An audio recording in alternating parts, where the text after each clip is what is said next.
ഒരു പാട്ടിൻ്റെ സുഖം അതിൻ്റെ ബേസിലാണെന്ന് വിശ്വസിക്കുന്നവരാണ് നമ്മളിൽ പലരും. കാറിലോ ഹോം തിയേറ്ററിലോ അല്ലെങ്കിൽ ചെവിയിൽ കുത്തിവെച്ചിരിക്കുന്ന ഇയർഫോണിലോ ബേസ് ബൂസ്റ്റ് ചെയ്ത് ആ വൈബ്രേഷൻ നെഞ്ചിലേക്ക് കയറുമ്പോൾ കിട്ടുന്ന ഒരു ലഹരി, അത് വല്ലാത്തൊരു അനുഭവം തന്നെയാണ്. പക്ഷെ നിങ്ങൾ എപ്പോഴെങ്കിലും ചിന്തിച്ചിട്ടുണ്ടോ, ഈ കേൾക്കുന്ന കനത്ത ബേസ് ശബ്ദം നിങ്ങളുടെ കാതുകളെ മാത്രമല്ല നിങ്ങളുടെ ശ്വാസകോശത്തെ വരെ തകർക്കാൻ കെൽപ്പുള്ള ഒന്നാണെന്നുള്ളത്? ഉച്ചത്തിലുള്ള ഹൈ ഫ്രീക്വൻസി ശബ്ദങ്ങൾ ചെവിക്ക് കേടുവരുത്തുമെന്ന് നമുക്കറിയാം. പക്ഷേ അതിശക്തമായ ലോ ഫ്രീക്വൻസി ബേസ് തരംഗങ്ങൾക്ക് നിങ്ങളുടെ ശ്വാസകോശം തകർക്കാനും ശരീരത്തിൻ്റെ ആന്തരിക അവയവങ്ങളെ പ്രകമ്പനം കൊള്ളിക്കാനും സാധിക്കും എന്നുകൂടി അറിയുക. എങ്ങനെയാണ് കേവലം ഒരു ശബ്ദതരംഗത്തിന് നിങ്ങളുടെ ശരീരത്തെ ഇങ്ങനെ അറ്റാക്ക് ചെയ്യാൻ കഴിയുന്നത്? എന്താണ് ഇതിന് പിന്നിലെ അക്വസ്റ്റിക് ഫിസിക്സ്? ഇന്ന് നാം നോക്കാൻ പോകുന്നത് സാധാരണക്കാർ അറിയാതെ പോകുന്ന ബേസിൻ്റെ ഒരല്പം ഭയപ്പെടുത്തുന്ന ആ ശാസ്ത്രത്തെക്കുറിച്ചാണ്. Hello dear friends, welcome to Rombo science. ആദ്യം നമുക്ക് നമ്മുടെ ചെവിയിൽ നിന്ന് തുടങ്ങാം. സാധാരണയായി നമ്മൾ കരുതുന്നത് ഉയർന്ന ബേസ് ശബ്ദം ചെവിക്ക് വലിയ കുഴപ്പമുണ്ടാക്കില്ല എന്നാണ്. മറിച്ച് ഷാർപ്പായ ട്രിബിൾ, അതാണ് അപകടകാരി എന്നാണ്. ഇത് രണ്ടും പരിധി വിട്ടാൽ അപകടകാരികളാണ്. അതാണ് യാഥാർത്ഥ്യം.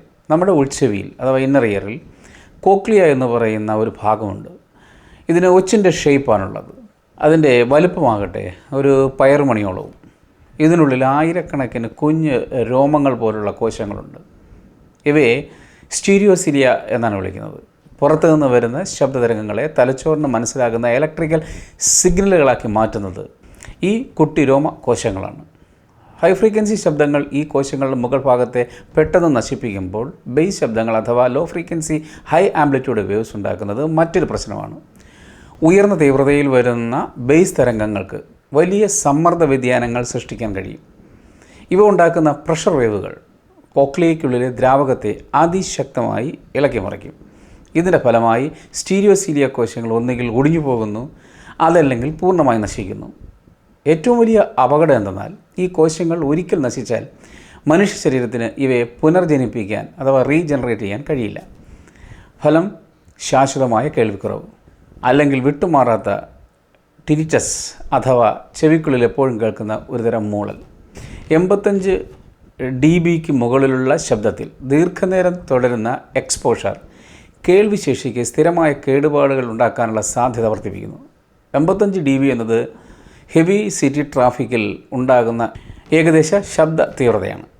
പ്രത്യേകിച്ച് ഇന്നത്തെ കാലത്ത് വിപണിയിൽ ഇറങ്ങുന്ന എക്സ്ട്രാ ബാസ് ഇയർഫോണുകൾ ഇനിയർ ടൈപ്പ് ആയതുകൊണ്ട് ഈ പ്രഷർ വേവുകൾ നേരിട്ട് ഇയർ ഡ്രമ്മിലേക്കാണ് അടിക്കുന്നത്. സാധാരണ സ്പീക്കറുകളിൽ നിന്നുള്ള ഓപ്പൺ എയർ സൗണ്ട് വേവ്സ് ചെവിയിൽ വന്ന് തട്ടുമ്പോൾ അധികമുള്ള എനർജി ഇയർ ഡ്രമ്മിൽ നിന്ന് റിഫ്ലക്റ്റ് ചെയ്ത് പുറത്തേക്ക് പോകും. ഇത് വലിയൊരു സേഫ്റ്റി ബഫറാണ്. എന്നാൽ നമ്മൾ ഇയർഫോൺ ഉപയോഗിക്കുമ്പോൾ നമ്മുടെ ചെവിക്കുള്ളിൽ ഒരു സീൽഡ് അക്വസ്റ്റിക് സിലിണ്ടർ രൂപപ്പെടുന്നു. ഇവിടെ ഇയർഫോൺ ഡ്രൈവർ ഒരു സിറിഞ്ചിനുള്ളിലെ പിസ്റ്റൺ പോലെ പ്രവർത്തിക്കുന്നു. ഇതുമൂലം വായു ഉയർന്ന സമ്മർദ്ദത്തിന് വിധേയമായി ഇയർ ഡ്രമ്മിനെ കൂടുതൽ ചലിപ്പിക്കുന്നു. ഇതിനെ അക്വസ്റ്റിക് കപ്ലിംഗ് എന്നാണ് വിളിക്കുന്നത്. അതുപോലെ ഓപ്പൺ എയർ ലിസണിങ്ങിൽ ശബ്ദം സ്വാഭാവികമായി പരന്നാണ് പോകുന്നത്. ഒപ്പം ചെവിയുടെ പുറംഘടന അതിൻ്റെ സ്പെക്ട്രത്തെ മാറ്റുകയും ചെയ്യുന്നു. ഇനിയർ ഇയർഫോണുകളിൽ ശബ്ദം നേരിട്ട് ഇയർ കനാലിലേക്ക് എത്തുന്നതിനാൽ ഉയർന്ന വോളിയത്തിൽ അപകട സാധ്യത വർദ്ധിക്കാം. അങ്ങനെ ഇയർഫോൺ ഉപയോഗിക്കുമ്പോൾ എല്ലാ സേഫ്റ്റി ബഫറുകളും നമുക്ക് നഷ്ടപ്പെടുന്നു. ഇനി മറ്റൊരു പ്രധാന വിഷയത്തിലേക്ക് വരാം. ബേസ് എങ്ങനെയാണ് ശ്വാസകോശത്തെ ബാധിക്കുന്നത്? വലിയ മ്യൂസിക് കൺസേർട്ടുകളിലോ ക്ലബ്ബുകളിലോ പോകുമ്പോൾ ശക്തിയായ ബേസ് അടിക്കുമ്പോൾ നമ്മുടെ നെഞ്ച് വിറയ്ക്കുന്നതായി അനുഭവപ്പെടാറില്ലേ? അത് വെറുമൊരു തോന്നലല്ല, അങ്ങനെ സംഭവിക്കുന്നുണ്ട്. അതിൻ്റെ പിന്നിലൊരു ശാസ്ത്രമുണ്ട്. ലോ ഫ്രീക്വൻസി ശബ്ദങ്ങൾ നെഞ്ചിലും ശരീരത്തിലും വൈബ്രേഷൻ അനുഭവപ്പെടാൻ കാരണമാകാം. മനുഷ്യ ശരീരത്തിലെ വിവിധ ഭാഗങ്ങൾക്ക് വ്യത്യസ്ത റെസൊണൻസ് പരിധികളുള്ളതിനാൽ ചില ഫ്രീക്വൻസികൾ നെഞ്ചിൽ കൂടുതൽ ശക്തമായി അനുഭവപ്പെടുന്നു. അങ്ങനെ നെഞ്ച് വിറയ്ക്കുന്നത് പോലുള്ള ഒരു അനുഭവം സൃഷ്ടിക്കപ്പെടുകയും ചെയ്യാം. വളരെ അപൂർവമായ ചില സാഹചര്യങ്ങൾ അതിശക്തമായ ബേസ് സമ്മർദ്ദം മുന്നേ അപകട സാധ്യതയുള്ള ആളുകളിൽ ന്യൂമോതൊറാക്സിന് കാരണമാകുന്നു. അതൊരു ട്രിഗർ ആകാമെന്നാണ് പല കേസ് റിപ്പോർട്ടുകളും സൂചിപ്പിക്കുന്നത്. ന്യൂമോതൊറാക്സ് എന്നത് ശ്വാസകോശത്തിനും നെഞ്ചുഭിത്തിക്കുമിടയിൽ വായു കയറുന്നതിലൂടെ ശ്വാസകോശം ചുരുങ്ങിപ്പോകുന്ന അവസ്ഥയാണ്, അതായത് ലങ് കൊളാപ്സ്. വലിയ ഊഫറുകൾക്ക് മുന്നിൽ നിൽക്കുമ്പോൾ ഉണ്ടാകുന്ന അതിശക്തമായ അക്വസ്റ്റിക് പ്രഷർ ശ്വാസകോശത്തിലെ ചെറിയ വായുസഞ്ചികളായ ആൽവിയോളകൾക്ക് കേടുപാടുകൾ ഉണ്ടാക്കാൻ സാധ്യതയുണ്ട്. ഗുരുതരമായ സാഹചര്യങ്ങളിൽ അവയിൽ ദ്വാരങ്ങൾ രൂപപ്പെടുകയും വായു ശ്വാസകോശത്തിന് പുറത്തേക്ക് ചോർന്ന് നെഞ്ചിൻ കൂടിനുള്ളിൽ കുടുങ്ങിപ്പോവുകയും ചെയ്യും. ഇത് ശ്വാസകോശത്തെ ഞെരുക്കിക്കളയും. പെട്ടെന്ന് ശ്വാസം മുട്ടുക, കടുത്ത നെഞ്ചുവേദന എന്നിവയാണ് ഇതിൻ്റെ ലക്ഷണങ്ങൾ. ഉടനടി സർജറി ചെയ്തില്ലെങ്കിൽ ജീവൻ തന്നെ അപകടത്തിലാകാം. ലണ്ടനിലെ സെൻറ്റ് ജോർജ് ഹോസ്പിറ്റലിൽ നടന്ന പഠനങ്ങളിൽ വലിയ മ്യൂസിക് സിസ്റ്റങ്ങൾക്കരികിൽ ദീർഘനേരം ചെലവഴിച്ച യുവാക്കളിൽ ഇത്തരത്തിൽ ശ്വാസകോശം തകർന്ന അവസ്ഥ കണ്ടെത്തിയിട്ടുണ്ട്. പ്രത്യേകിച്ച് മെലിഞ്ഞ് ഉയരമുള്ള വ്യക്തികളിൽ ഇതിനുള്ള സാധ്യത കൂടുതലാണ്. ഉച്ചത്തിലുള്ള ശബ്ദങ്ങൾ മൂലമുണ്ടാകുന്ന ന്യൂമോതൊറാക്സിനെ കുറിച്ച് പല കേസ് സ്റ്റഡീസും ഉണ്ട്. ഒരു റിപ്പോർട്ട് വിവരിക്കുന്നത് ഇങ്ങനെയാണ്. 19 വയസ്സുള്ള പുകവലി ശീലമുള്ള ഒരു യുവാവ് തൻ്റെ കാറിൽ 1000 വാട്ട് ബേസ് സ്പീക്കർ സ്ഥാപിച്ചിരുന്നു. സംഗീതം കേട്ടുകൊണ്ടിരിക്കുമ്പോൾ യുവാവിന് നെഞ്ചിൻ്റെ വലതുവശത്ത് പെട്ടെന്ന് വേദന അനുഭവപ്പെടുകയും ന്യൂമോതൊറാക്സ് ഉണ്ടായതിനാൽ ശ്വാസം മുട്ട് അനുഭവപ്പെടുകയും ചെയ്തു. ഇത് ശക്തിയായ ബേസ് കേൾക്കുന്ന എല്ലാ പേരിലും ഉണ്ടാകുന്ന ഒരവസ്ഥയല്ല, ഒരു സാധ്യത ഉണ്ട് എന്ന് മാത്രം. അതായത് വൾണറബിൾ ആയിട്ടുള്ള ആളുകളിൽ ബേസ് ഒരു ട്രിഗറായി വർത്തിക്കുന്നു.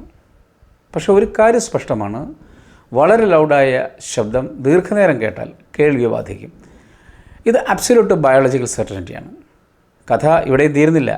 മനുഷ്യന് കേൾക്കാൻ കഴിയുന്ന ഏറ്റവും കുറഞ്ഞ ഫ്രീക്വൻസി 20 ഹെർട്സ് തൊട്ട് 20,000 ഹെർട്സ് ആണ്. എന്നാൽ ഇതിലും താഴെയുള്ള തരംഗങ്ങളെ നമ്മൾ ഇൻഫ്രാസൗണ്ട് എന്നാണ് വിളിക്കുന്നത്. നമുക്കിത് കേൾക്കാൻ കഴിയില്ലെങ്കിലും നമ്മുടെ ശരീരത്തിന് ഇത് അനുഭവിക്കാൻ കഴിയും.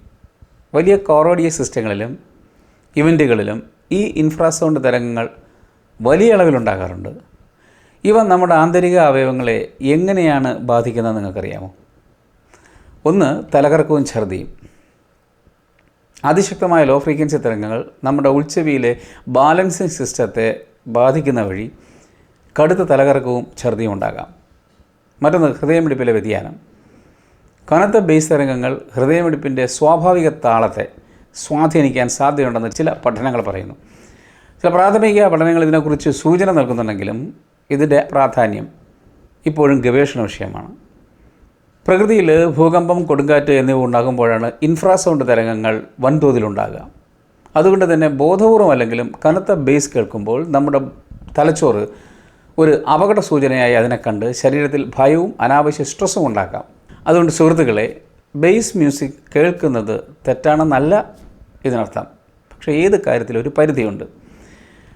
ഇയർഫോണുകൾ ഉപയോഗിക്കുമ്പോൾ 60% വോളിയത്തിൽ കൂടുതൽ വയ്ക്കാതിരിക്കാൻ ശ്രദ്ധിക്കുക. 60-60 റൂള് പാലിക്കുക. അതായത് 60% വോളിയം വയ്ക്കുക, 60 മിനിറ്റ് നേരം മാത്രം കേൾക്കുക. കാറുകളിലും മറ്റും സബ് വൂഫറുകൾ വയ്ക്കുമ്പോൾ നെഞ്ച് വിറയ്ക്കുന്ന രീതിയിലുള്ള പ്രഷർ ഒഴിവാക്കുക. നിങ്ങളുടെ ആസ്വാദനം കേൾവിശേഷിയോ ആരോഗ്യത്തെയോ അപകടത്തിലാക്കുന്ന രീതിയിലാകരുത്.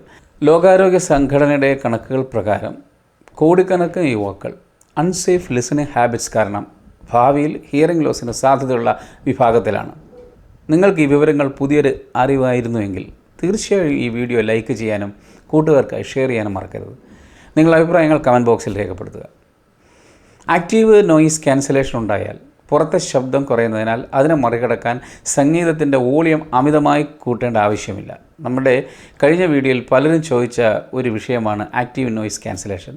അടുത്ത വീഡിയോയിൽ നമ്മൾ നോക്കാൻ പോകുന്നത് ബാഹ്യ ശബ്ദങ്ങളെ 180 ഡിഗ്രി ഫേസ് ഇൻവേർഷൻ വഴി ഇല്ലാതാക്കുന്ന ANC ടെക്നോളജിയുടെ പിന്നിലെ സയൻസിനെ കുറിച്ചാണ്. ആ വീഡിയോ മിസ്സാകാതിരിക്കാൻ ചാനൽ ഇപ്പോൾ തന്നെ സബ്സ്ക്രൈബ് ചെയ്യുക. അടുത്ത വീഡിയോയുമായി വീണ്ടും കാണാം. തൽക്കാലം ഗുഡ് ബൈ.